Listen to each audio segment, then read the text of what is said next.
Bom, oficialmente gravando, depois a gente disponibiliza um material para vocês assistirem. Sejam muito bem-vindos, muito bacana conversar sobre sentença com todos aqui. E para mim é uma grande alegria falar sobre um tema que é meu dia a dia. Então, vou falar um pouquinho daquilo que eu faço há aproximadamente aí 15 anos e vou fazer uma sentença do começo ao fim com todo mundo. Mas para fazer essa sentença, eu quero deixar aqui um primeiro material disponível para vocês que me parece importante. Vamos voltar aqui. Vamos lá. Vocês estão... Deixa eu dividir esse material com vocês para a gente começar a nossa... Isso.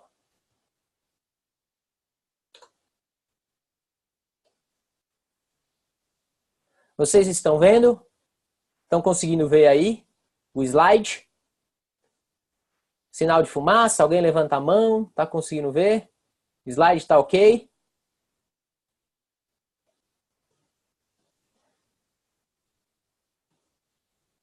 Legal, legal, maravilha. É isso aí, direto da Grande Lindóia. O Jesse é amigo de longa data, né? Grandes saudações corintianas, sempre, sempre. Isso é importantíssimo, né? O resto a gente vai consertando. Bom, se vocês estão vendo o slide, a gente vai começar a falar sobre sentença. E eu vou dar dicas pontuais sobre aquilo que a gente pode encontrar, que temos aí de mais importante a respeito das sentenças. Eu fiz para vocês uma estatística das sentenças cíveis que mais caem na segunda fase da magistratura. E o top 5 das sentenças que mais caem na magistratura é esse que vocês estão vendo aí. Ou seja, responsabilidade civil como um grande tema, as possessórias como um segundo tema, mas já digo, mais distante, gente. Responsabilidade civil é o tema que mais cai na segunda fase. É claro que os contornos são inúmeros. E eu sei como é duro dar aula para a segunda fase e como é duro dar aula de sentença. No modelo que eu estou me propondo aqui, é mais confortável. No modelo que eu estou me propondo é mais confortável. Porque eu tenho um tempo que eu entendo como mais razoável. Já tive a oportunidade de dar segunda fase em diversos lugares, e às vezes no tempo que a gente tem, a gente faz algumas escolhas, e essas escolhas elas são duras, né? Porque assim, se porventura eu dou um tema de prova e cai na prova, tipo, eu sou o máximo. Agora, se eu vou lá, dou inúmeras sentenças, e o caso que cai não é aquele... Ah, não valeu de nada, não valeu uma porcaria. Então é injusto, segunda fase é duro por isso. Já tive vezes em que dei inúmeras sentenças e caiu alguma coisa que eu não tinha dado. Entretanto, eu tive duas grandes oportunidades de segunda fase, me considero pé quente por isso, em que eu dei um caso específico de sentença, foi exatamente aquele caso que foi cobrado no dia da prova. E numa outra situação, também de responsabilidade civil, que era uma questão de erro médico, eu trabalhei, foi até muito curioso, porque eu trabalhei a sentença inteira com exagero, mas dizendo que o médico tinha deixado uma tesoura dentro do paciente. E aí, o caso que caiu na prova, efetivamente, no concurso, foi exatamente o que eu falei, só que não era uma tesoura, era uma agulha, o que não muda nada, né? Ou seja, dava para resolver a sentença com muita propriedade. Então, assim, para começar a entender um pouquinho a sentença cível, e aí com a ideia de oferecer para vocês essa primeira preocupação, os 5 temas que mais caem em sentenças cíveis são responsabilidade civil disparado responsabilidade civil, e depois ações possessórias, embargos à execução, alguma coisinha de ação civil pública e lá embaixo, família, ok? São essas as cinco grandes grupos que a gente precisa ficar ligado. O que é importante também a gente entender é que a prova de sentença tem alguns macetes que são significativos. Ou seja, você tem que ir para uma prova de sentença imaginando que você vai julgar procedente ou parcialmente procedente a demanda. Por quê? Porque o examinador vai querer saber se você tem condições de fixar juros, correção monetária, se sabe fixar uma sucumbência, se sabe estabelecer valores de condenação, porque o dispositivo de improcedência integral, né, assim, total, não acolho nada, ele é muito simples, ele é muito confortável, né? Disposto, julgo procedente o pedido, com resolução de méritos, na forma do 487, inciso 1 do CPC. Acabou. Não tem muito mais o que se oferecer. Então, não vai ser o que vai aparecer possivelmente na sua prova. A gente vai ter uma prova em que é natural a cobrança de acolhimentos, ainda que parcial, dos pedidos formulados na inicial. E o que a gente vai ter é muita responsabilidade civil. A chance de cair uma responsabilidade civil, uma hipótese de responsabilidade civil é muito grande. Ok? Bom, se a gente já sabe mais ou menos o que os examinadores, e essa é uma estatística Brasil, tá? Deu trabalho, não foi fácil, mas eu fiz um levantamento em âmbito nacional, nas segundas fases de magistratura em âmbito nacional, o que mais cai é exatamente nesta ordem aí colocada para vocês nos slides. Tá legal? O segundo slide, e agora sim, eu vou me preocupar com coisas que são indispensáveis na minha sentença. Tá certo? Gente, quando vocês forem começar a desenvolver a sentença na segunda fase, após a leitura do material que foi disponibilizado pelo examinador, vocês precisam se fazer essas perguntas chaves. Vocês precisam ter identificado qual o pedido do autor. Ele solicitou alguma tutela de urgência ou de evidência? Ela foi concedida? Porque entendam, a tutela foi concedida? Opa, então eu preciso analisar isso na sentença. Nem que seja para confirmar. Exatamente. Nem que seja para confirmar a tutela de urgência. Não foi apreciada. Tá na cara que ele deixou isso para mim. Bom, então eu já tenho que ficar ligado que é uma coisa a mais que eu vou ter que verificar, vou ter que analisar. Então, qual o pedido do autor? Tem tutela de urgência para ser analisada? Tem pedido de gratuidade pendente de apreciação e que eu vou analisar na sentença? Então, essas perguntas são indispensáveis para a gente construir a nossa peça de fechamento do processo de conhecimento, que é a sentença. Quais as defesas apresentadas pelo réu? Nós precisamos identificar quais são as defesas apresentadas pelo réu, tanto as preliminares quanto efetivamente as questões de fundo. E isso é importante porque a gente tem que lembrar que na forma do artigo 489, parágrafo 1º, a sentença que não enfrenta todos os argumentos trazidos pela defesa é uma sentença nula. Então fiquem ligados. Nós precisamos entender quais são as teses de defesa trazidas no nosso problema. Tá bem? Bom, já sei quais são as teses de defesa. Existem preliminares a serem apreciadas? Nós vamos trabalhar isso conjuntamente, mas existem. Se existe, quando que eu aprecio? No começo? No meio? No fim da minha sentença? Como é que é isso? Como é que eu desenho essa organização? Reconvenção. Tem ação reconvencional no corpo da defesa? Se tem, eu preciso rapidamente identificar essa questão. Tá certo? Eu preciso rapidamente identificar essa questão, porque isso vai ter que ser enfrentado na minha decisão. Quais as provas que foram produzidas? A gente tem que lembrar que as provas, elas são indispensáveis. Eu brinco sempre que as pessoas vivem de salário, né? Salário. Tem gente que vive de brisa. E o juiz vive de prova. O juiz vive de prova. Você precisa identificar quais as provas que serão utilizadas para o acolhimento ou rejeição do pedido. Muito comum que a gente tenha situações fáticas com indicações emblemáticas de prova para você poder acolher o pedido, ou senão você vai discutir teses de direito. É o que normalmente a gente vê numa sentença de segunda fase, né? São esses os cuidados que a gente precisa ter. Bom, vistas as provas, nós temos aí a observância quanto à existência de matérias de ordem pública. E eu remeto vocês, até por isso que eu coloquei esse asterisco no slide, Eu remeto vocês ao artigo 10 do Código de Processo Civil, que fala, não, o juiz não decidirá de qualquer matéria de ordem pública, pá. E aí, como é que vocês vão fazer isso na sentença? Duas são as saídas. A primeira saída, temos matéria de ordem pública e o problema diz pra gente que o juiz facultou as partes se manifestarem sobre a matéria de ordem pública. Ou seja, o nosso examinador está indicando pra gente o cumprimento do artigo 10 para apreciação em sentença. Legal. Mas ele pode também fazer o seguinte, ele pode apresentar a matéria de ordem pública e não dizer, não falar absolutamente nada sobre a ideia de contraditório ou não. E aí, como é que a gente resolve esse problema? Nós vamos ter que enfrentar essa matéria. Possivelmente, se ele fizer isso, ele vai remeter vocês ao conhecimento dos enunciados da INFAM, da Escola Nacional de Formação e Aperfeiçoamento.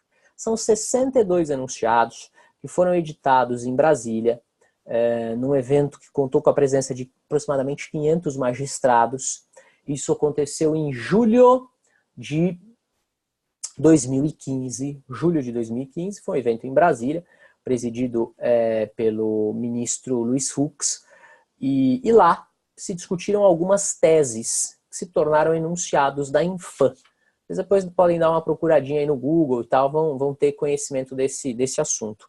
Mas dentre essas teses que foram ali objeto de enunciados, uma dessas teses era que este contraditório nas matérias de ordem pública, e assim por diante, ele deve ser um contraditório útil, aquele que se mostre necessário, talvez, para o convencimento do magistrado.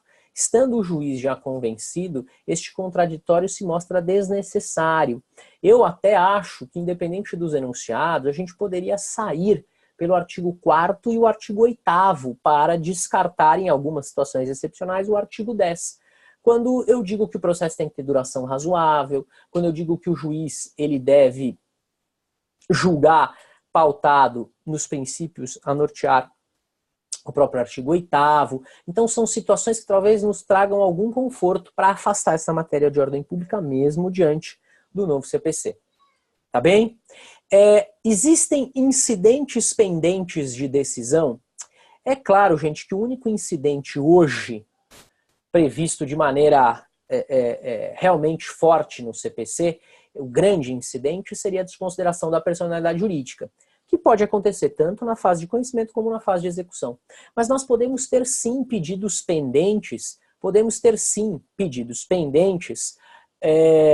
de apreciação, como a impugnação ao valor da causa, impugnação ao benefício da gratuidade. Mas tudo isso, adianto, se tivermos indicação na nossa prova de que esse pedido encontra-se pendente de apreciação, ou de que houve uma insurgência da parte quanto à concessão da gratuidade. Então, tudo isso a gente tem que verificar. E aí, por último, olha quantas perguntas eu fiz para chegar na última pergunta, que é quem tem razão.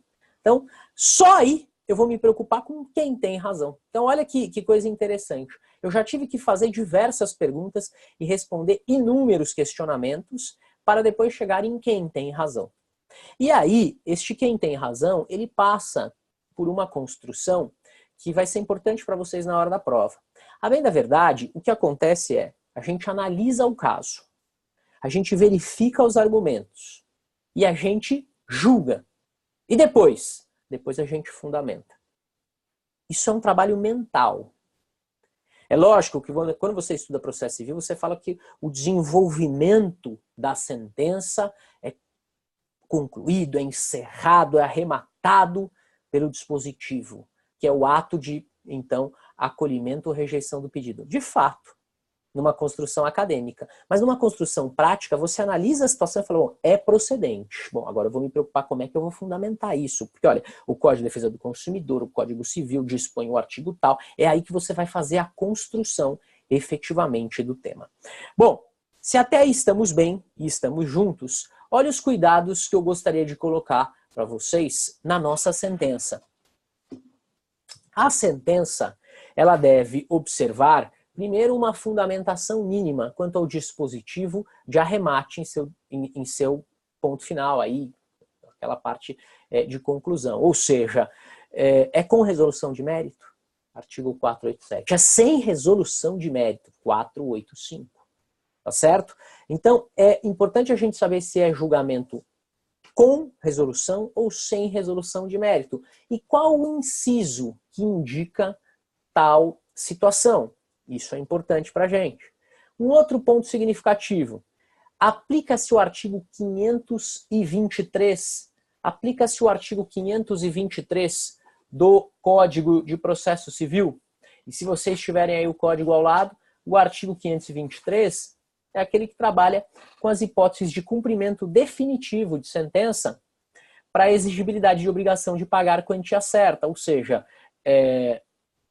você tem a intimação para pagamento voluntário, sob pena de multa, pagamento voluntário no prazo de 15 dias, sob pena de multa de 10% mais honorários advocatícios e assim por diante, que lembrem, honorários advocatícios de 10% na fase de execução. Entendendo aí o STJ recentissimamente que esses 10% são de aplicação obrigatória, sem temperância, ok? Então, nós precisamos já entender um pouquinho como é que vai funcionar. Poxa, dispositivo, depois eu preciso indicar o artigo do 523, vou mostrar como é que a gente faz isso. É caso de reexame necessário? Bom, artigo 49- traz as hipóteses, ok? Eu tenho que tomar alguma providência? Poxa, eu preciso entender se eu preciso tomar alguma providência. Eu preciso, por exemplo, pedir ofício para algum lugar? Vamos lá, vou dar um exemplo para vocês. Vou dar 2 exemplos. É uma ação que tem por finalidade a declaração de inexigibilidade de um débito, que foi objeto de apontamento nos órgãos de proteção ao crédito. Aí você fala assim, ó, julgo procedente. De fato, não podia negativar. E aí, vocês acham que é bacana vocês expedirem ofício para excluir o nome? Né, junto aos órgãos de proteção, ao Serasa, sei lá. Lógico que é, lógico, tem expedição de ofício. Ou, finalidade, cancelamento de um protesto. Ué, preciso expedir um ofício, uma ordem para fins de cancelamento junto ao tabelionato de protesto. Ou, é o caso de registro, junto ao registro de imóveis, ou um cancelamento de registro. Também preciso providenciar a expedição de ofício. São cuidados, gente, que fazem toda a diferença. O que eu percebo, eu tive aí a grata oportunidade, ainda tenho, né, de trabalhar em cursos preparatórios e faço isso há 10 anos. E ao longo deste tempo, eu venho percebendo que excelentes candidatos de alta performance, de primeira fase, não conseguem desenvolver um bom texto de sentença. Passo a diversas correções de peças, identifico muito a redação apresentada pelos alunos e eu verifico que há uma falta, uma carência de desenvolvimento adequado de uma sentença. Ou seja, a formatação de um relatório, o desenvolvimento lógico da fundamentação e o arremate num dispositivo. Mas ainda que todo mundo trabalhe dentro de um padrão extremamente mecânico, acreditem, essas dicas que eu estou colocando para vocês, isso faz diferença. Poxa, você citar um artigo, você indicar um algo a mais, olha, realmente, olha, bom candidato, ele percebeu que precisa oficiar ao registro de imóveis. Olha, ele percebeu que precisa confirmar a tutela de urgência. São cuidados, gente, cuidados técnicos que fazem toda a diferença no resultado final. Mais do que isso, regime de juros e correção monetária, bem como honorários. Eu não estou aqui para debruçar exaustivamente sobre todas as hipóteses de juros e correção, mas é legal esse estudo, né? Nos cursos acabo sempre desenvolvendo uma tabelinha, eu brinco com algumas situações para que a gente tenha a compreensão de como fixar juros e correção monetária em todas as situações. Mas é tecnicamente indispensável saber fixar juros e correção. E para nossa prova, a gente vai trabalhar com isso dentro de alguma zona de conforto, até para possível recurso, quando a nota não se mostrar adequada àquilo que a gente produziu na prova. E de que maneira? Nos utilizando da jurisprudência do STJ, de súmulas e assim por diante. Exemplo, na hipótese do dano moral, a gente tem a súmula do STJ, a súmula 54, que fala que é da data do evento danoso a incidência da correção, dos juros, da imposição dos juros. Então, juros de mora. Então, beleza, preciso entender isso daí. Bom, e a correção monetária? A correção monetária começa a partir de que momento? Também outra situação que o STJ entende, que a indenização por dano moral, no tocante à correção monetária, começa a incidir a partir do arbitramento da sentença. Exatamente porque a correção monetária se presta à manutenção do valor efetivo dado na decisão. Então são cuidados que a gente precisa ter e que fazem diferença na pontuação, na nota final. Temos que entender se tem pedido de gratuidade pendente ou impugnação a pedido de gratuidade, porque eu também vou ter que analisar ele na sentença. Ok? E quais são os elementos da sentença? E eu vou dar dicas para vocês sobre esses elementos da sentença. Primeiro, é indispensável ou não o relatório? O relatório é indispensável na segunda fase? E a minha resposta é muito confortável. Leiam atentamente o enunciado. A leitura do enunciado é indispensável. A leitura do enunciado é indispensável para compreender se nós temos que fazer relatório ou não temos que fazer relatório. Tá bem? E já adianto a vocês, nós vamos fazer um relatório juntos. Não só o relatório da sentença, mas eu vou dar algumas dicas de como eu posso fazer um relatório padrão que vai servir para todo tipo de sentença, tá? Para todo tipo de sentença. Eu preciso ter um relatório que traga efetivamente os principais pontos e os principais acontecimentos do processo, mas na hora da minha prova, gente, eu não posso ter um relatório cabeçudo, né? Ai, fiz um relatório maravilhoso, gente. Nossa, foi assim, coisa de chorar. Ótimo. E aí você chora depois, não mais de alegria, de tristeza, porque te sobrou meia dúzia de linha para desenvolver fundamentação dispositiva. Então esse relatório não presta. Ao que se pretende, não presta. Eu vou trabalhar com vocês para a gente fazer relatórios enxutos, tecnicamente eficientes, mas que possibilitem você desenvolver o coração da sentença, que é a fundamentação. Aí as pessoas me perguntam, eu tenho que colocar vistos? Ou coloco vistos, vírgula e etc? Essa é uma outra pergunta que sempre me fazem. Eu coloco vistos, ponto, relatório, fundamentação dispositiva, ou coloco vistos, vírgula, etc. Eu vejo muito isso. O que eu faço, gente? Essa é tranquila, mas aqui fica uma explicação um pouquinho mais aprofundada para vocês. Que é a seguinte.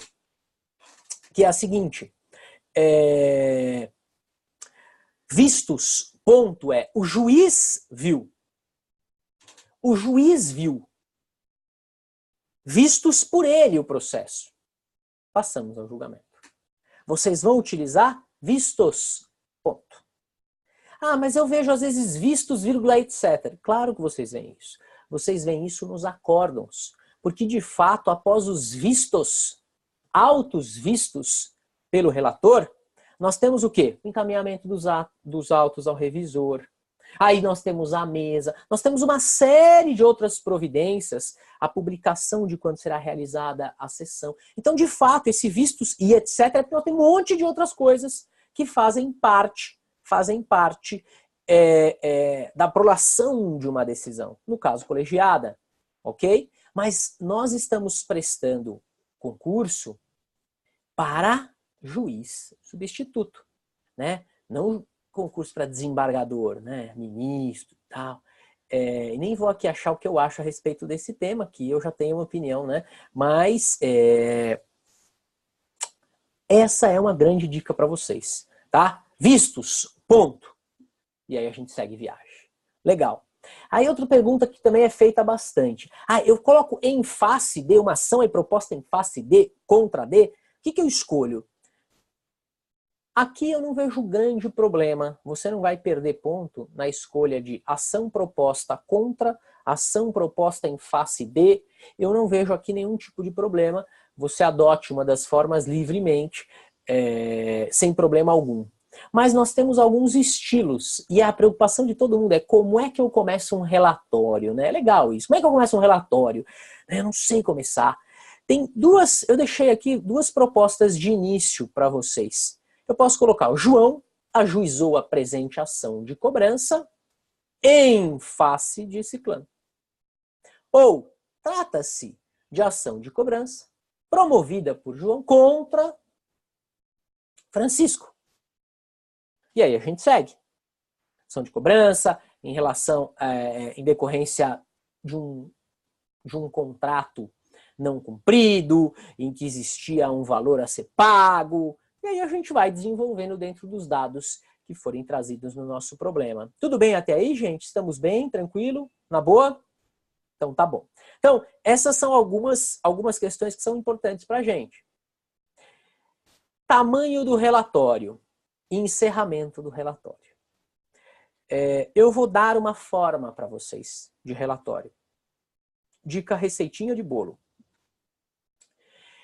Tentem fazer o relatório em no máximo 3 parágrafos. Como isso? E é lógico, aí eu vou dar uma brincadinha dependendo do tamanho do problema que ele for trazer para a gente. Mas vou dar rápida indicação para vocês. Vamos lá. Primeira possibilidade de um relatório. Trata-se de ação declaratória de inexigibilidade de débito cumulada com indenização por dano moral, promovida por X contra a empresa H, em decorrência de um apontamento indevido de dívida inexistente, uma vez que alega o autor não existir relação jurídica com o réu, uma vez que alega o autor desconhecer a origem do débito, aí depende, né, da informação que foi trazida. Ponto. Em razão dos fatos trazidos inicial, requer a condenação da empresa ré na declaração de inexigibilidade do débito, na exclusão do apontamento, eu não sei. Aí a gente vai ter que trabalhar com o que for dado. Bem como indenização por dano moral, no valor de 10 mil reais. Ótimo. Então já tenho o primeiro parágrafo em que eu vou apresentar a ação e exatamente quais os elementos trazidos e pedidos. Legal, fechamos isso. Segundo parágrafo. Citado o réu, citada a empresa ré, foi apresentada contestação. Ponto. Sustenta a demandada que a negativação ocorreu em razão de uma dívida pendente, oriunda de um contrato de compra e venda, não adimplido, motivo pelo qual requer a improcedência da ação. Então, basicamente, eu apresentei singelamente a síntese do pedido do réu. Ah, mas a gente tem uma preliminar. Tudo bem. Citada a empresa ré, foi apresentada a contestação. Citada a empresa ré, apresentou contestação. Ponto. Preliminarmente, vírgula, sustenta a inexatidão, a incorreção do valor da causa. Entendendo que deveria ser o valor do contrato e não o valor dito, sei lá, impugnação do valor da causa, ou uma preliminar no tocante à inelegibilidade, ou no tocante à falta de interesse de agir. Aí a gente precisa entender o que é que o problema traz. Matamos a preliminar, no mérito, sustenta isso e requer a improcedência da ação. Eu já tenho 2 parágrafos. Terceiro parágrafo, a minha indicação é o quê? Réplica apresentada nos autos. Porque eu não vou ter o número de folhas, possivelmente. Então, réplica apresentada nos autos. Que mais? É o relatório. Ponto. Linha de baixo, fundamento e decido. E aí eu vou à fundamentação. Ou fundamento, ponto. Você faz a fundamentação. Decido, ponto. Você faz o dispositivo. Também são 2 técnicas tranquilas, aceitas e sem problema nenhum. Mas para mim, o foco aqui é um relatório que a gente rapidamente deu para perceber que dá para fazer em 3 parágrafos. Aí vocês podem dizer, poxa, mas no caso que foi trazido na sentença, houve audiência de instrução, oitiva de testemunho, não tem problema. Primeiro parágrafo, você vai fazer a síntese do pedido inicial. O segundo parágrafo, você faz a síntese da defesa. Terceiro parágrafo, nós vamos ter que colocar saneamento realizado às folhas tais, ponto. Realização da audiência de instrução, coletiva de tantas testemunhas, isso, aquilo, pá, pá, pá. E aí? Alegações finais, debates orais, não sei exatamente quais são os dados que vão ser trazidos, você vai colocar nesse parágrafo, e no parágrafo de baixo é o relatório. Então, você vai trabalhar sempre com 3, no máximo 4 parágrafos. Você não vai deixar sua prova cabeçuda, e com isso vai ter possibilidade de desenvolver uma fundamentação de maneira bem bacana. Tá legal? A fundamentação. Primeiro cuidado que a gente precisa ter a fundamentação é a indicação de que estamos fazendo um julgamento antecipado na forma do 355 do Código de Processo Civil. Ou seja, eu preciso indicar para o examinador que eu sei que se a matéria teve um esgotamento probatório ou se a matéria é exclusivamente de direito, que eu posso enfrentar por sentença independentemente de dilação probatória. Este é um parágrafo legal para a gente começar a nossa prova de sentença. Fundamento, ponto. O feito comporta julgamento antecipado, na forma do artigo 355, inciso 1. Dispensadas outras provas, ou, tratando-se a questão exclusivamente de direito. Aí você vai fazer o encaixe, conforme o caso concreto, mas é o primeiro parágrafo. Tá bem? Depois, qual é a ordem das matérias que nós vamos apreciar? Imaginem, há várias matérias pendentes, impugnações preliminares, causas prejudiciais. Como é que a gente vai fazer para... Qual é a ordem que eu adoto para julgar? Gente, a ordem que vocês vão adotar, primeiro, são as impugnações. Nós vamos analisar as impugnações à gratuidade, ao valor da causa, as impugnações formuladas na contestação, tá certo? Num segundo momento, a gente vai analisar as prejudiciais, as preliminares, preliminares. Então, vamos trabalhar com as preliminares, vamos afastar a questão da ilegitimidade, vamos afastar a questão da hipótese de carência da ação. Terceiro momento, aí sim as prejudiciais. Exemplo, é uma ação de alimentos. E nós temos como questão prejudicial a discussão se ele é o pai ou não da criança. É óbvio que essa é uma questão prejudicial. Por quê? Porque se porventura acolhermos a tese de que ele não é o pai, de maneira incrível, fantástica, o pedido depois dos alimentos restará prejudicado. Tá certo? Então essa prejudicial tem que ser analisada primeiro. Preliminares, questões prejudiciais. E aí, gente, e só aí, nós vamos enfrentar o mérito. Então essa é a ordem de desenvolvimento de uma sentença na fundamentação. A gente afasta as impugnações, a gente afasta as preliminares, a gente afasta as prejudiciais, e aí a gente ingressa no mérito. Ah, mas eu não tenho essas questões antes. Ótimo, então vai de cara pro mérito, não tem problema nenhum. Mas nós precisamos mostrar uma ordem lógica das coisas, tá certo? É só depois que eu superar tudo isso que eu tenho como chegar na matéria de fundo, tá certo? É só depois que eu tenho que chegar com a matéria de fundo. Sempre lembrando que prescrição é mérito, decadência é mérito, ok? E assim será analisado. Tá legal? Bem, se até aí chegamos a essa indicação, eu coloquei na letra B para vocês no slide uma observação que é muito importante, que é a adoção da teoria da asserção. Se nós chegamos aonde chegamos, que é segunda fase, concurso da magistratura para fazer uma sentença, se porventura, sei lá, tem vários réus, tem algumas defesas que alegam aí condições da ação e tal, a gente tem que lembrar o seguinte, pela teoria da asserção, nós temos a análise em abstrato, pela versão trazida na inicial. Se ela foi superada, porque em abstrato mostrava-se razoável o prosseguimento da demanda, todo mais em concreto analisado será mérito. E aí nós vamos julgar improcedente a ação, na forma do 487 do Código de Processo Civil. Tá legal? Dá exemplo disso. Engavetamento. Você tem vários réus. Engavetamento. E aí, inicialmente, fala, olha, todo mundo bateu em todo mundo, tal, em princípio, a demanda correu dessa forma e você tem que julgar esse processo, tem vários réus e tal. Talvez a ação seja totalmente improcedente para um deles. Por quê? Porque ele foi lançado simplesmente. Ele estava parado, tomou a pancada atrás e foi lançado, arremessado à frente no momento da colisão. Tá certo?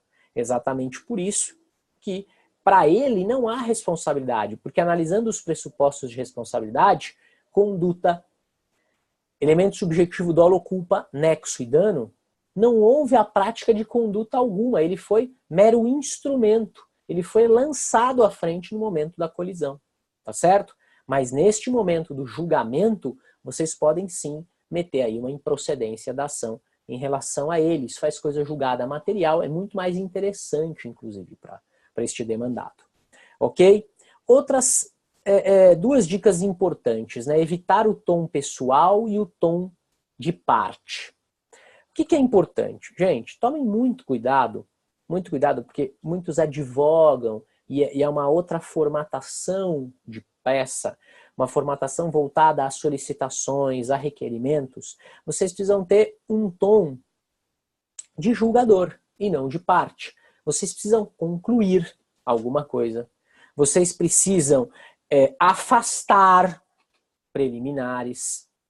Então, evitem expressões dúbias quanto à certeza.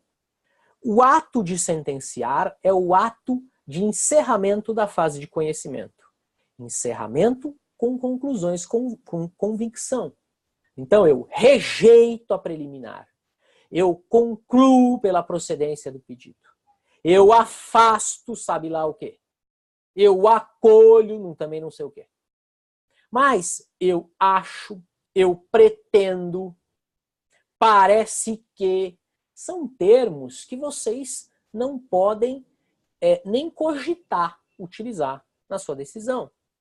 Até porque o próprio termo já diz decisão e não indecisão. São vocês os responsáveis pelo decreto condenatório ou decreto absolutório, lógico pensando em penal aqui, né, mas decreto condenatório nocível ou o acolhimento, o desacolhimento do pedido. Então, assim, nós precisamos ser incisivos, mas incisivos não, em hipótese nenhuma, nos traz a possibilidade de tornar pessoal o julgamento do feito. O que eu quero dizer com isso? Evitem ao máximo adjetivar as situações. Adjetivar as situações. Tá certo? Então, o réu sabidamente incompetente, incompetência esta que transborda o universo futebolístico ao torcer pelos pequenos times da capital paulista, nada a ver, nada a ver, né? Tomem bastante cuidado para evitar adjetivos quanto a partes. Foquem com muita concentração que a sentença se presta a julgar fatos produzidos por pessoas e não o julgamento de pessoas. E aí vocês podem, mas e no crime é diferente? No crime, mesmo a análise do artigo 59, na fixação da pena base, exige técnica do julgador. A lei, por exemplo, ela fala em maus antecedentes. Nós podemos compreender o que é maus antecedentes. A lei não fala péssimos antecedentes. A lei não fala lixo de ser humano. A lei não fala o último dos mortais. Não fala. São expressões que não estão na lei, né? Mas eu acho que tem gente que se faz isso tem que arder no fogo do inferno. Mas antes, utilizado o tridente do diabo, devemos arrancar com requintes de crueldade as unhas do pé e da mão daquele ser humano, trazendo uma dor insuportável a ponto de deixar, então, mais veemente o castigo divino, o castigo do capeta. Gente, isso não cabe na sentença. A sentença não se presta a isso. Então, maus antecedentes é um termo técnico. Esse vocês podem utilizar. Mas evitem adjetivar. Ok? Isso serve para o cível, isso serve para o crime. Cível e crime. Então, o tom, ele tem que ser um tom técnico, não um tom pessoal. E com um pouco de força na questão do decidir, na questão do rejeitar, na questão do acolher. Então, todas essas situações, elas são importantes para a gente. Tá tá bem? Tutela de urgência na própria sentença. Técnica processual, e para muitos processualistas, não é adequado. Porque você não possibilita o agravo, por um lado, por outro, você já tira o efeito suspensivo da apelação. Mas a questão é, muitas são as situações em que isso acontece. E talvez o examinador mostre para vocês que ele quer isso. Mostre para vocês que ele quer que vocês avancem nessa situação. E aí vocês podem falar assim, mas como é que eu vou saber isso? Gente, é relacionamento humano, né? Relacionamento humano. Então, você sai ali, sai para jantar. Será que eu posso pegar na mão ou não posso pegar na mão? Não sei, você vai ter que sentir ali o momento. Isso vai acontecer no momento do julgamento, no caso concreto. Quer ver? Vou mostrar para vocês. Sintam isso. Trata-se de ação para a condenação do réu, obrigação de fazer. Entrega de medicamento indispensável para a sobrevivência do autor. Medicamento este que, se não for entregue em tempo algum, de preferência, de maneira urgente, por tutela, haverá o falecimento da parte autora, se aguardarmos o trânsito em julgado. E aí, fala lá mais um monte de coisa. Você vai julgar procedente. É complicado, né? Porque tutela de urgência traz a compreensão de uma cognição sumária. E a sentença é, por natureza, por essência, cognição exauriente. Aí você pode falar, poxa, mas no momento de cognição exauriente eu tenho uma adesão de cognição sumária? Sim, isso é possível. Exatamente para antecipar os efeitos e o cumprimento da medida, por se tornar indispensável. Então, gente, tem que estar ligado. O examinador vai trazer esses dados para a gente. Tudo bem até aí? Tranquilo? Legal. Se estamos bem até aí, dispositivo. Trabalhamos a fundamentação toda, o dispositivo. Dispositivo é decorrência lógica da fundamentação. A sentença suicida é aquela que tem uma fundamentação para um lado e um dispositivo para o outro, né? Então, diante de tudo que foi colhido, o pedido é procedente, o pedido tem que ser procedente, está na cara que tudo tem que ser procedente, ante o exposto julgo improcedente. Fala, não, essa é a sentença te dando a doutrina como suicida, porque é aquela que é uma disparidade completa, absoluta, entre a organização da fundamentação e o desfecho, encerramento do dispositivo. Então, o dispositivo é a decorrência lógica da fundamentação, ok? Super importante observar os pedidos do autor, os pedidos implícitos e os possíveis pedidos do réu. Eu coloquei reconvenção barra pedido contraposto. Vocês poderiam me achar saudoso quanto ao pedido contraposto em relação saudoso em relação ao procedimento sumário, mas vocês têm que lembrar que no juizado especial a gente ainda fala em pedido contraposto. Acho surreal pensar numa sentença de juizado na segunda fase, mas vai que aqui a gente não passa esse apuro. Juizado especial, dispensa do relatório, artigo 38 da Lei 9.099, 95, ficaríamos o quê? Vistos, relatório dispensado na forma da lei, artigo 38, fundamentação pá, dispositivo. Cabe pedido contraposto. Tá legal? Mas a gente tem que ter os pedidos reconvencionais, apreciados. E me agrada muito o dispositivo ser formatado com a indicação de números. O que eu quero dizer com isso? Você tem lá declaração de inexigibilidade, você tem dano material, dano moral. Digamos que eu estou acolhendo os três, tá? Anteexposto, julgo procedente, papapá, não sei o quê, para 3 pontos. 1. Quais são os pedidos? Eram 3? Tá bom. 1. E eu apreciei os 3 da fundamentação? Apreciei, claro. Então, 1. Declarar inexigível, papapá. 2. Condenar a indenização por dano material, papapá. 3. Condenar a indenização por dano moral, papapá. Isso é importante, gente.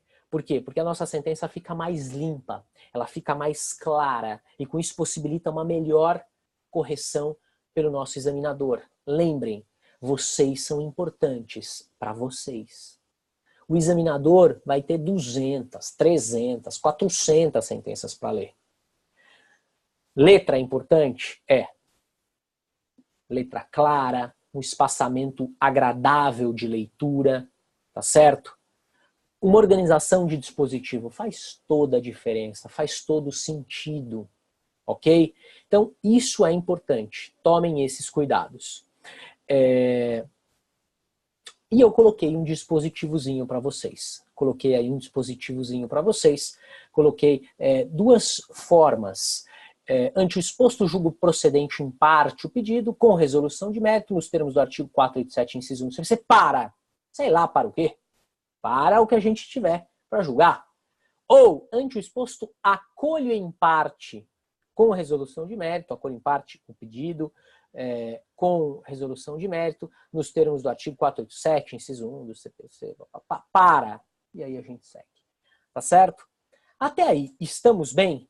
Porque agora eu quero entrar com vocês efetivamente no nosso exercício.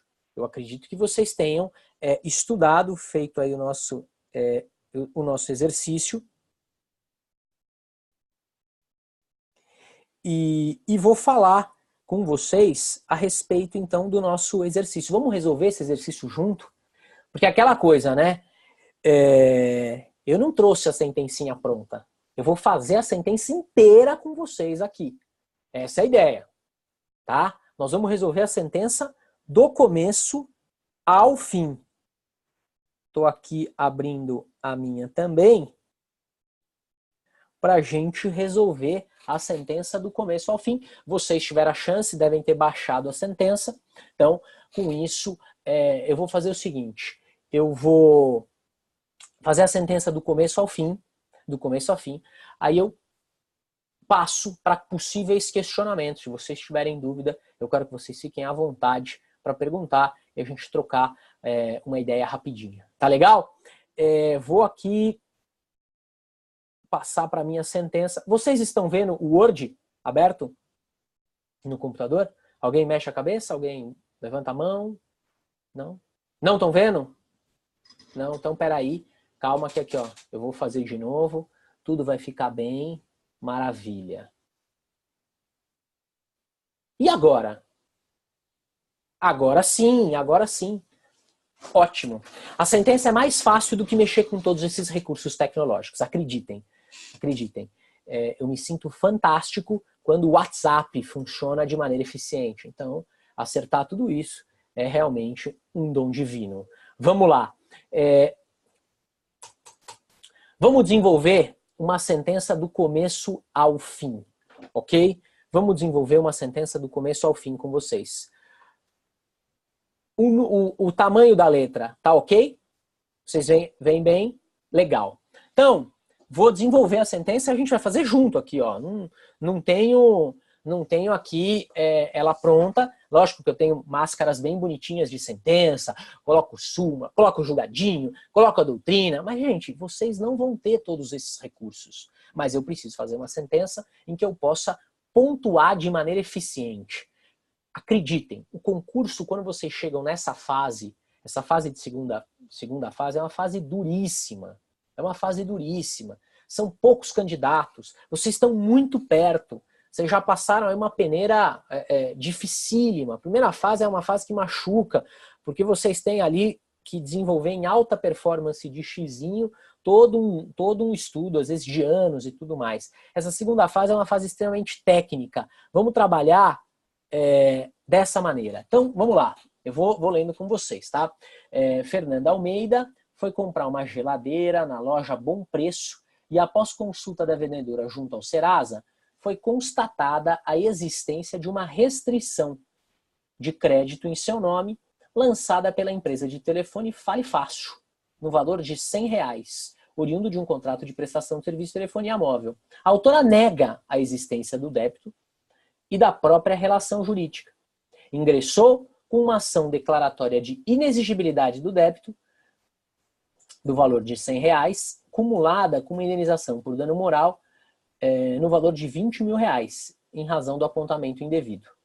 Dentre os pedidos, formulou a concessão da justiça gratuita e tutela de urgência para exclusão imediata do apontamento junto ao Serasa. O juiz concedeu o benefício da gratuidade, bem como determinou liminarmente a exclusão do apontamento do nome da autora no Serasa. Vamos lá. Vamos fazer efetivamente a nossa sentença. Trata-se de ação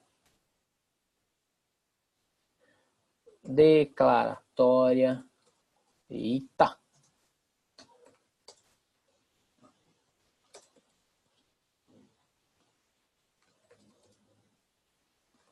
Débito acumulada com indenização por dano moral, promovida por Fernanda Almeida,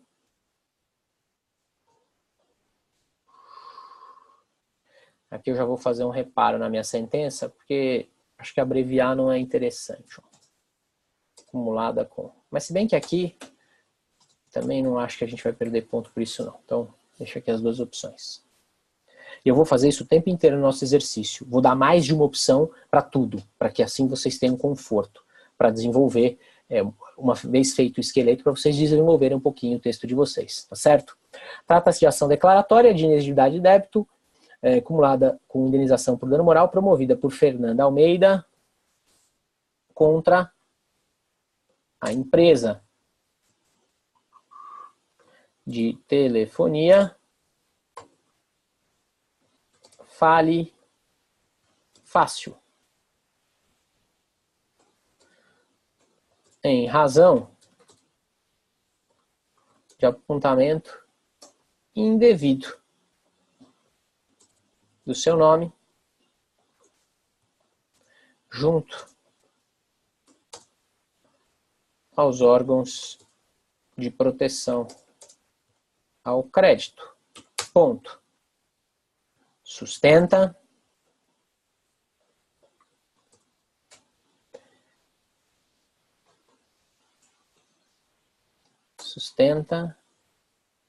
ela disse que inexistência. Sustenta inexistir relação jurídica pretérita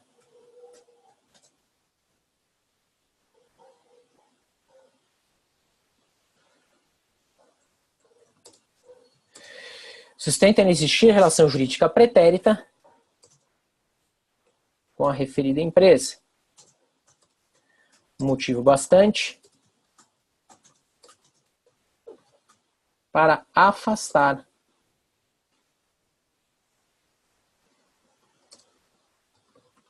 o apontamento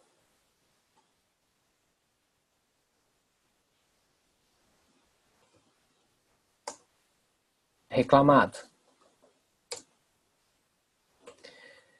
Requer a declaração de inexigibilidade do débito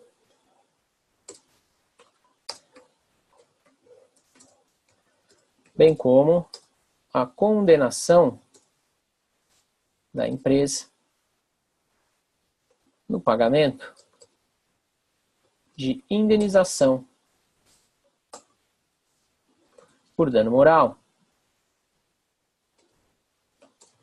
no valor de R$20.000 em razão do indevido apontamento junto ao Serasa.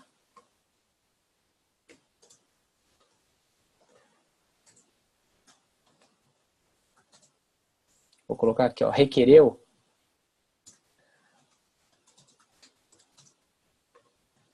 a concessão da gratuidade, vírgula,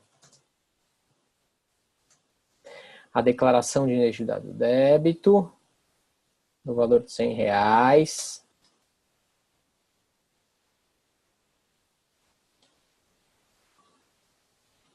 bem como indenização em razão do indevido apontamento.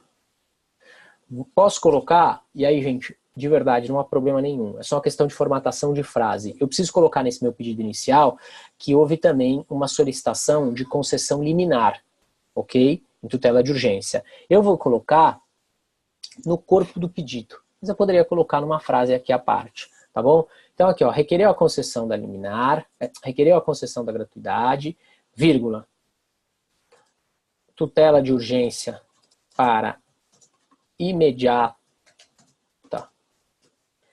exclusão do apontamento indevido, vírgula, aí a declaração de inexigibilidade do débito de R$100, bem como a condenação da empresa no pagamento de tal.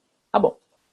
Segundo parágrafo, e o relatório se presta às informações mais marcantes. Então, eu preciso colocar no segundo parágrafo que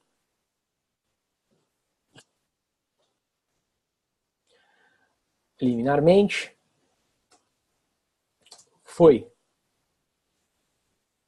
concedido o benefício da gratuidade, vírgula, na forma do artigo 98. Ah, eu posso abreviar CPC? Não posso.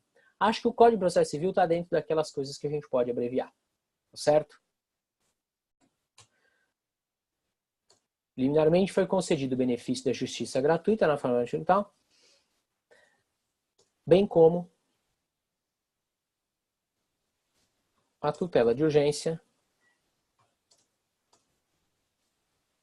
para a exclusão da restrição do nome da parte autora junto ao cadastro do Serasa. Vamos agora para a defesa, né? A empresa ré, fale fácil, devidamente citado, contestou a ação. Preliminarmente sustentou que o benefício da justiça gratuita deveria ser revogado, na ausência de demonstração concreta de indispensabilidade. No mérito, afirma que a restrição é devida, pois o débito pendente está devidamente escorado em relação jurídica firmada entre as partes, requerendo procedência da ação. Tá bom, então vamos lá. Citada, a empresa ré contestou a ação. Preliminarmente, impugnou o benefício da justiça gratuita sob a tese de falta de comprovação de necessidade. No mérito, vírgula, sustentou, até vou ver se eu coloquei bonitinho, mas acho que eu coloquei aqui, requereu, é isso aí. E aqui, no mérito, sustentou que o apontamento realizado é devido, pois amparado em débito legitimamente constituído e pendente de pagamento. Beleza? Tá?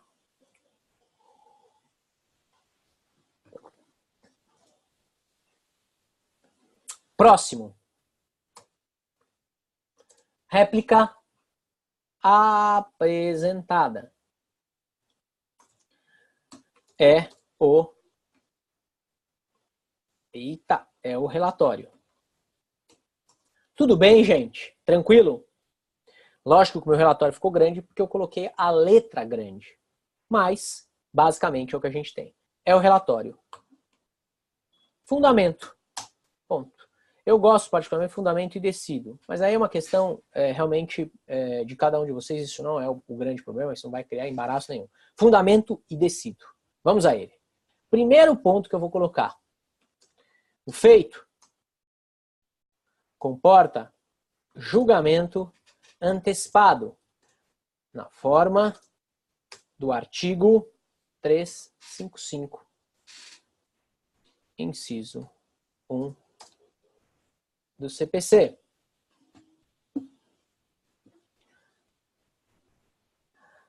Que mais? Que mais eu preciso indicar para vocês?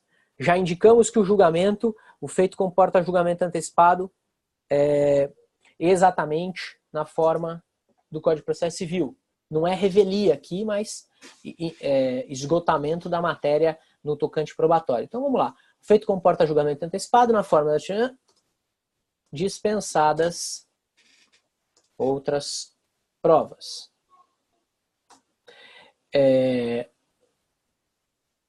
Aqui nós estamos diante de um consumidor e diante de um fornecedor. Consumidor, pois teve um atingimento por uma prática aqui trazida pelo demandado de maneira indevida. Poxa, eu vou aplicar código relação de consumo? Vou. Está faltando alguma coisa antes? Está. O que é que está faltando? A apreciação do quê? A tese da gratuidade foi impugnada. Vocês viram aqui no relatório?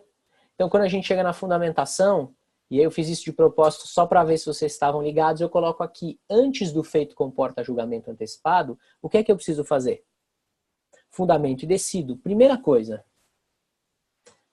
rejeito a impugnação apresentada pela empresa ré no tocante ao benefício da gratuidade. Ponto.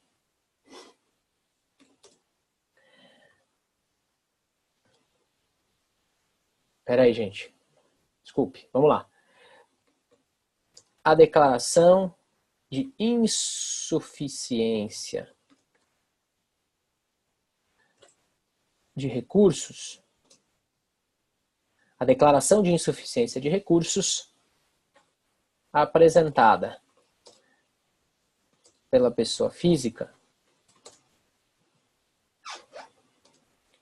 gera presunção relativa de necessidade do benefício. Ponto. A empresa ré não trouxe aos autos nenhum documento que desabone a versão inicial. Motivo bastante para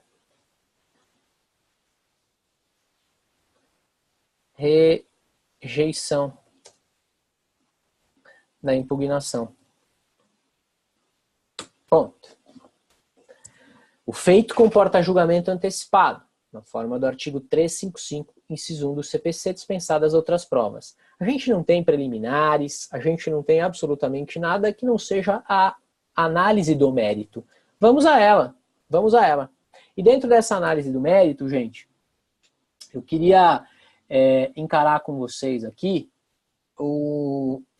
a indicação do que é que a gente precisa cuidar nessa nossa sentença, ou seja, o que é que eu preciso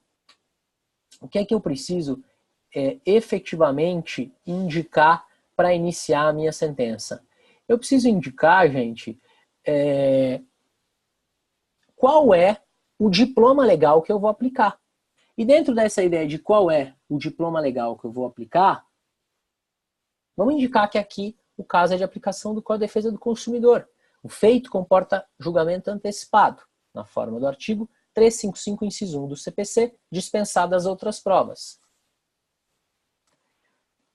Trata-se de típica relação de consumo, vírgula, coincidência integral do Código de Defesa do Consumidor.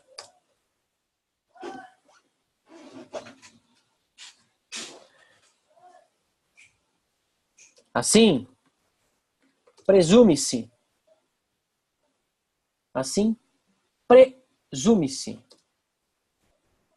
a boa-fé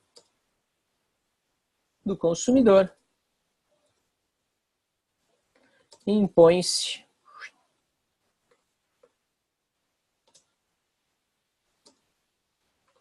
ao fornecedor responsabilidade civil objetiva.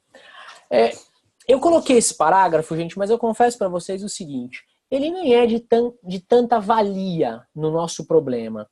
Por quê? Porque o nosso problema ele é muito objetivo. Olha, eu não tenho relação jurídica com o réu. E ele negativou o meu nome por um débito que eu não reconheço. Réu, prova, então, em juízo, diante da negativa de uma das partes, da inexistência de relação jurídica, prova em juízo para mim que eu devo, que existe a relação jurídica, que o débito está pendente, que ele não foi pago. Prova para mim. Então, eu nem preciso fazer toda essa novela para trabalhar com Código de Defesa do Consumidor, com as presunções e assim por diante. Mas, deixo aqui, pelo menos entre parênteses, esse parágrafo. E por que eu fiz esse parágrafo? Porque esse parágrafo ele vai ser muito útil em diversas sentenças. Talvez ele não tenha uma eficiência tão grande no nosso caso, mas eu deixo esse parágrafo pronto porque ele vai ser útil em diversas situações. Tá bem? Tudo bem? Bom, vamos direto para o que interessa. Anotem o seguinte. O feito comporta julgamento, trata-se de típica relação de consumo, assim por diante. No caso dos autos, o autor demonstrou, até vou fazer, demonstrou, suficientemente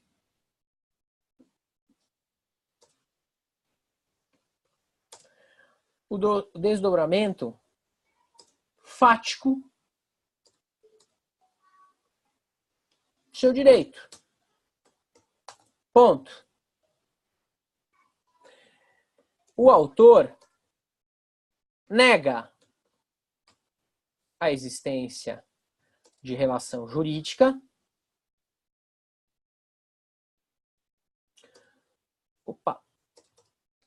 com a empresa ré, fato suficiente para tornar injustificável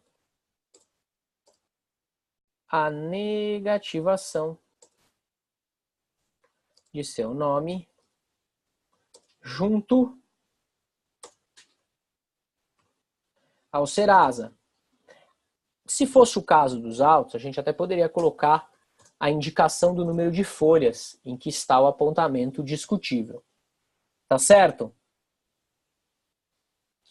Vamos continuar.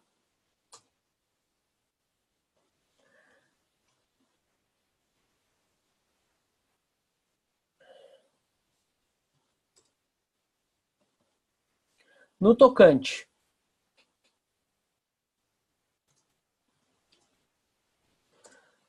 aos fatos trazidos na inicial, é de rigor exigir que a empresa ré demonstre o enlace entre as partes, enlace contratual entre as partes, bem como a existência do débito pendente. A empresa ré, vírgula, apesar de sustentar a legitimidade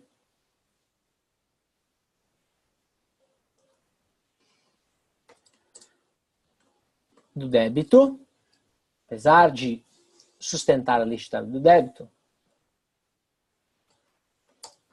não trouxe aos autos nenhuma prova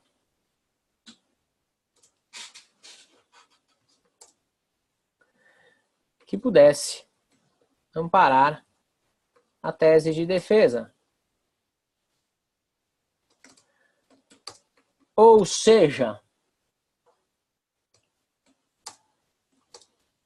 não há prova alguma do contrato firmado, tampouco da origem do débito. negativado. Tá certo? Vamos lá. Diante da ausência de comprovação da existência da dívida não paga, declaro inexigível o débito impugnado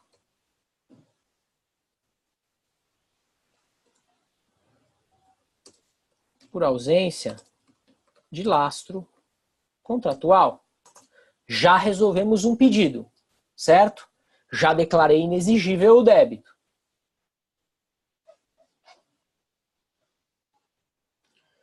Vamos falar do dano moral.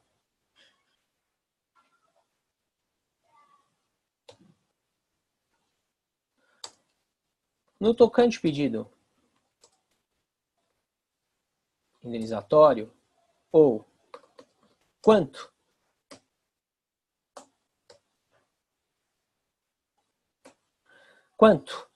ao pedido indenizatório por abalo moral,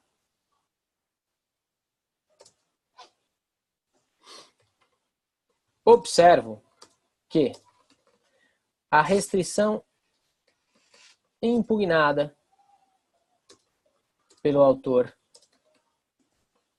na presente ação é a única existente no cadastro,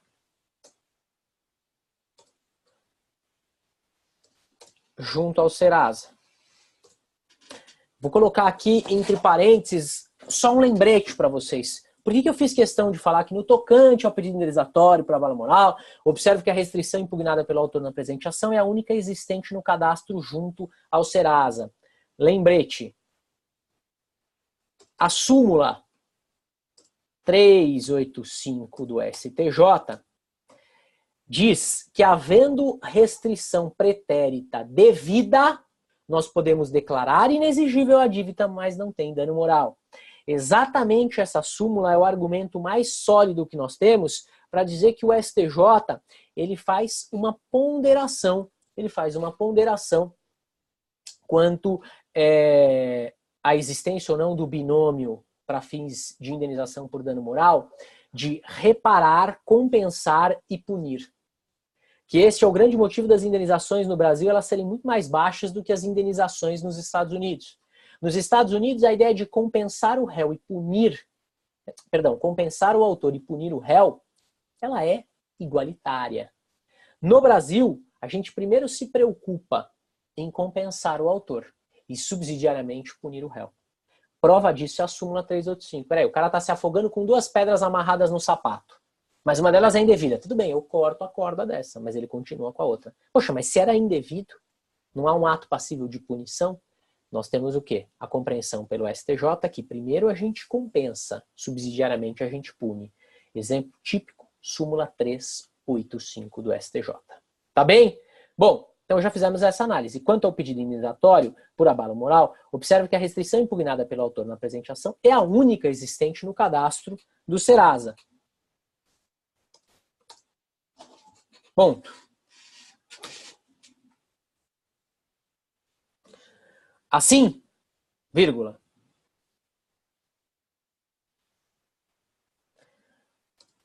O ato irresponsável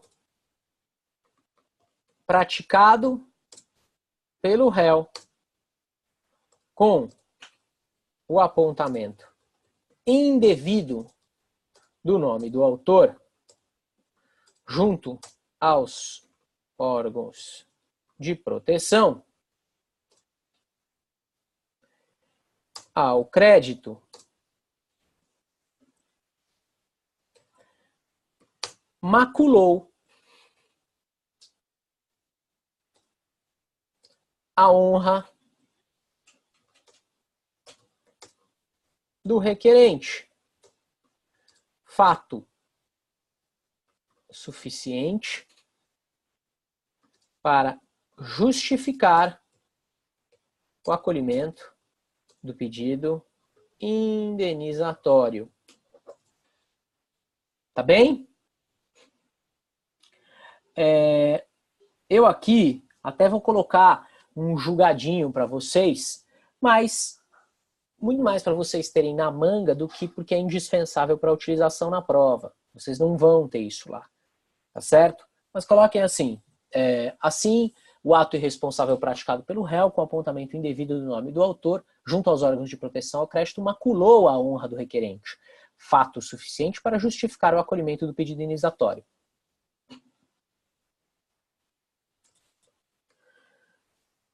Nesse sentido, mas aí é só para vocês terem isso. Ó, o dano moral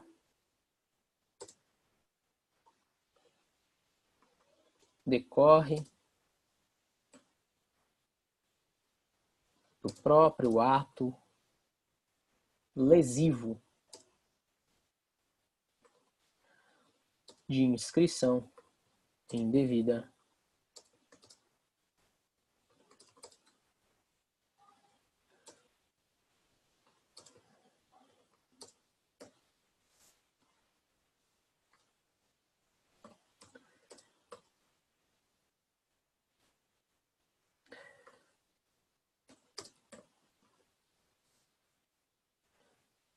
recurso especial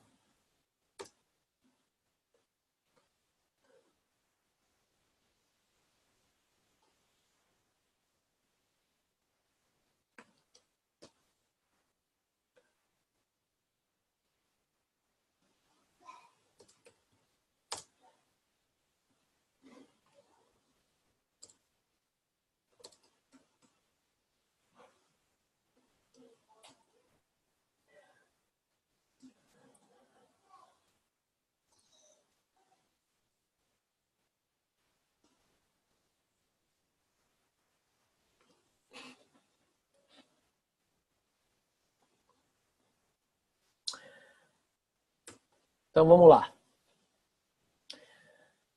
Assim, o ato irresponsável praticado pelo réu, com o apontamento indevido do nome do autor, junto aos órgãos de proteção ao crédito, maculou a honra do requerente, fato suficiente para justificar o acolhimento do pedido indenizatório. Beleza. O que mais nós vamos colocar aqui?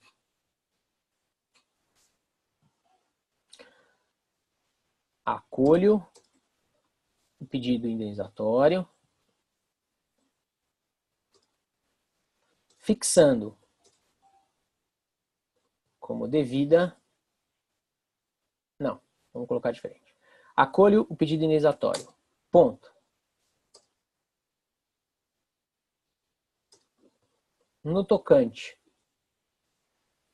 à fixação do montante devido, observada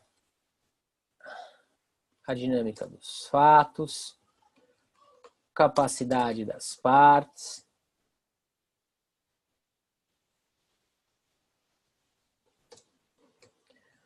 objetivando reparar o lesado sem causar enriquecimento indevido, fixo. Tocante à fixação do montante devido, observada a dinâmica dos fatos, capacidade das partes, objetivando reparar o lesado sem causar enriquecimento devido.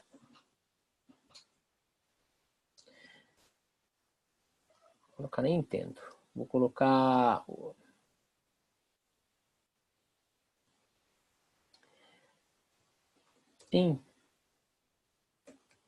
imponho demandado o pagamento de indenização no valor de 20 mil reais. Ah, eu posso fixar menos? Posso. Este valor é um valor alto? Em princípio, sim. Tá? Eu tenho uma tabela mais ou menos do que o STJ fixa. Tá? Num caso como esse, talvez, salvo um desdobramento muito sério dos fatos, a gente talvez estivesse trabalhando na casa aí dos 10 mil reais. Só para vocês saberem. Tá? Mas vamos fazer uma sentença simples. Brincando, brincando, a gente já está aqui há quase 1h30, né? Olha que interessante. Pelo menos para mim passou rápido. Vamos lá. Fechamos a sentença, vamos para o dispositivo. Fundamento descido, eu já colhi um, já analisei o outro, vamos para o nosso dispositivo. Então vamos lá. Ante o exposto, julgo procedente o pedido com resolução de mérito na forma do artigo 487, inciso 1 do CPC, para o fim de 2 pontos. 1. O que eu preciso fazer? Vamos lá. Declarar inexigível o débito impugnado pelo autor. 2. Confirmar a tutela de urgência outrora deferida. 3. Condenar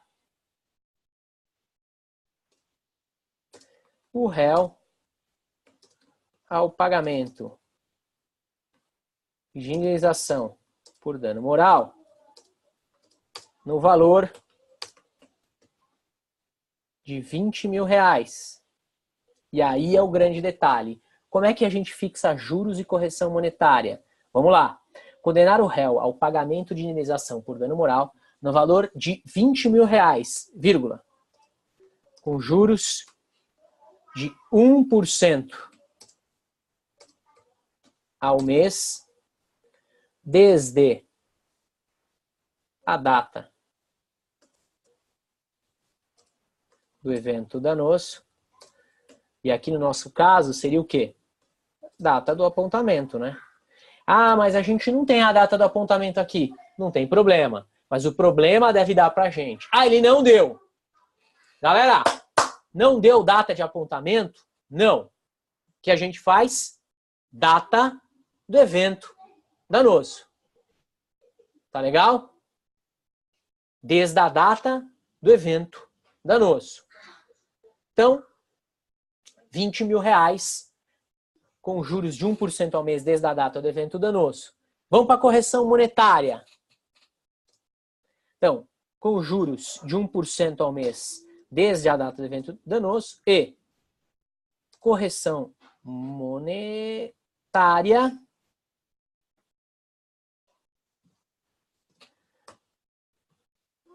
conforme a tabela prática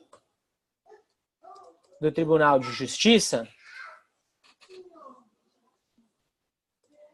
desde a data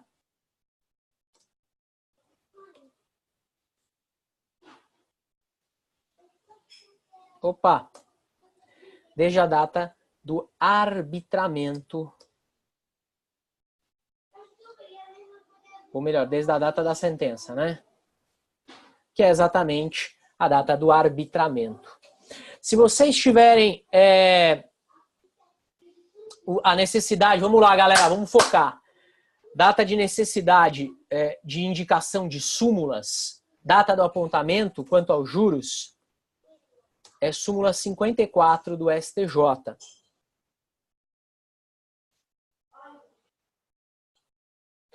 E, quando eu falo de correção monetária,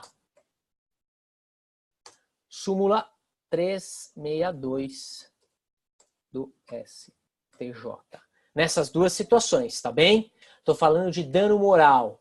Para cada uma das situações, essa responsabilidade de ser contratual, ser extracontratual, estou falando de débito alimentar, tudo isso tem algumas regrinhas próprias. Mas aqui eu queria resolver este problema com vocês. Bom, precisamos ir agora para a sucumbência, tá certo? Eu julguei procedente a ação, vamos lá. Condeno o réu ao pagamento das custas e despesas processuais. Tem diferença entre custas e despesas? Tem, gente, tem diferença. É hoje que nós vamos resolver isso? Não, não é hoje. Mas tem diferença de custas e despesas processuais, tá certo? Prova pericial é custas ou despesas? Despesas processuais. Não trata-se de um desembolso obrigatório. Temos em determinadas demandas, não temos em outras. Tá certo? Mas condena o réu ao pagamento das custas e despesas processuais, bem como nos honorários advocatícios, vírgula, os últimos fixados em 10% do valor da condenação, na forma do artigo 85, parágrafo 2º do CPC. Super importante. Ah, mas eu posso fixar os honorários de 10 a 20? Posso. Eu posso fixar em valor? Posso também. Fixação pode ser em valor também. Vocês têm que justificar o motivo pelo qual vocês estão fixando em valor. Tá certo? Vale lembrar que a sucumbência nunca é recíproca pelo modelo da lei. Ou seja, ainda que a gente tenha ganhos e perdas, a gente tem que fixar parte a parte o que cada um deverá suportar. Última informação aqui na minha sentença. Eu preciso oficiar alguém. No caso, eu tive a confirmação da tutela com o cancelamento, tá certo? Ela já foi concedida lá atrás, mas oficie-se ao Serasa, noticiando a aprovação da sentença e cancelamento da restrição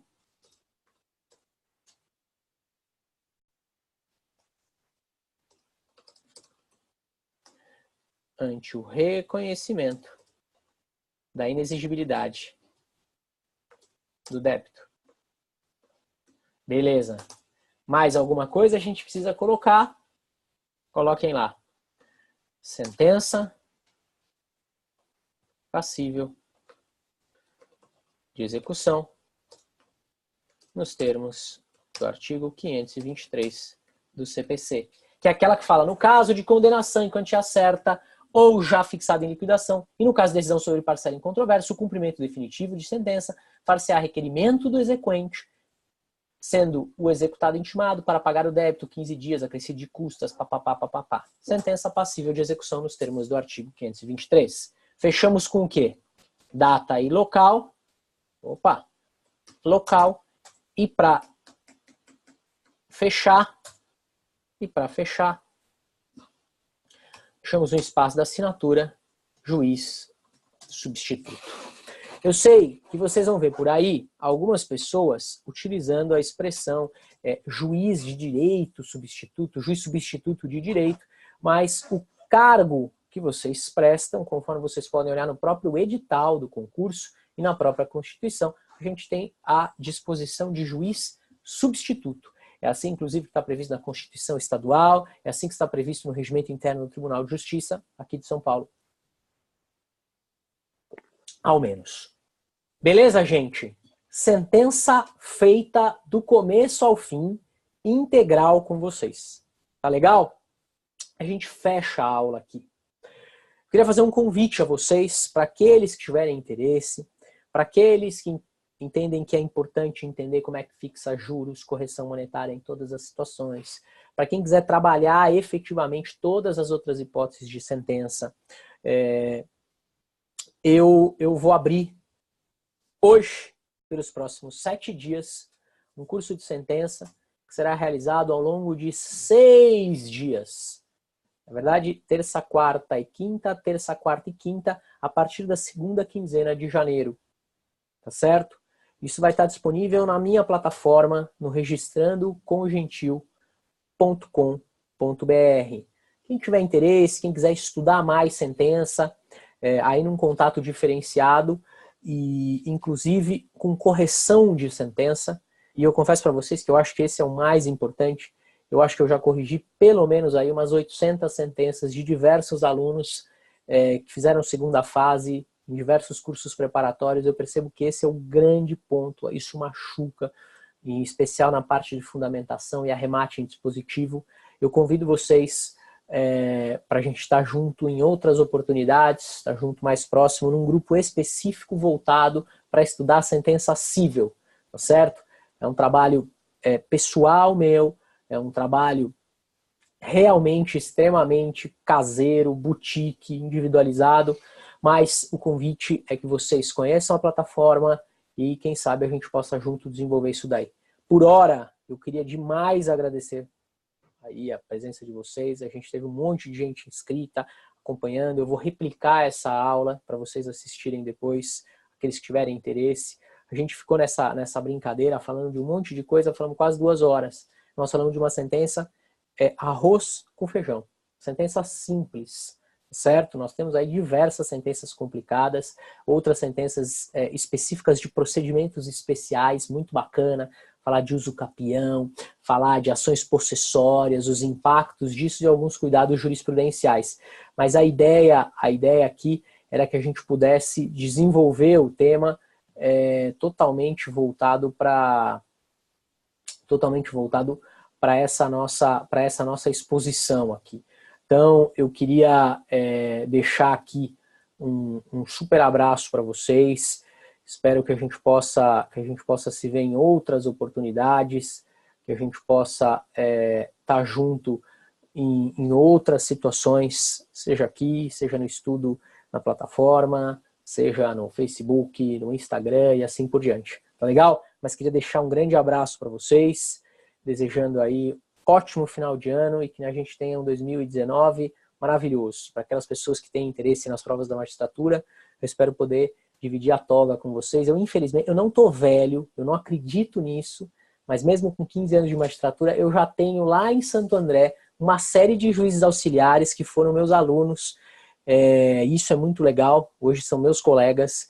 Essa é uma energia muito bacana e que me deixa muito feliz. Então, de meu alcance, vou estar sempre à disposição para a gente debater aí dúvidas, angústias, desabafos, aborrecimentos. Tamo junto, misturado. Tá legal, gente?